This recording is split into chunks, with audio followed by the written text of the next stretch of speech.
மூர்த்தியோட அம்மா சொல்றாங்க, நம்ம சொந்தமா ஒரு இடம் வாங்க போறோம்னு மனசுக்கு ரொம்ப சந்தோஷமா இருக்குடா. மூர்த்தியோட தங்கச்சி சொல்றாங்க, அண்ணே அங்க பாருண்ணே, அது சொர்ணத்த காரு தானே. சொர்ணா காரை விட்டு இறங்கி வர்றாங்க. அத மூர்த்தி பாக்குறாரு. மூர்த்தியோட அம்மா கேக்குறாங்க, இவ எப்படி இங்க வந்தா? மூர்த்தி அந்த லேண்ட் ஓனர் கிட்ட கேக்குறாரு, நீங்க தான் சார் சொன்னீங்க என் பேர்ல அந்த லேண்ட ரெஜிஸ்டர் பண்றேன்னு.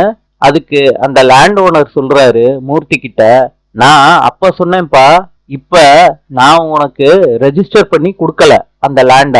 நான் மேடத்துக்கு இந்த இடத்த விக்கலான் இருக்கேன்ப்பா மூர்த்தி. சொர்ணம் சொல்றாங்க மூர்த்திய பார்த்து, நான் இந்த ஊர்ல இருக்க முடியும், உங்களால ஒரு கைப்பிடி மண்ணை கூட வாங்கவே முடியாது. மூர்த்தி இத கேட்ட உடனே ரொம்ப கோபமாயிடுறாரு. மூர்த்தி சொல்றாரு, இதே ரெஜிஸ்டர் ஆபீஸ்ல ஒரு லேண்ட வாங்கி ரெஜிஸ்டர் பண்றேன், இல்ல ருக்மணி பிள்ளை மூர்த்தி கிடையாது அப்படின்னு சவால் விடுறாரு. நாளை சந்திப்போம்.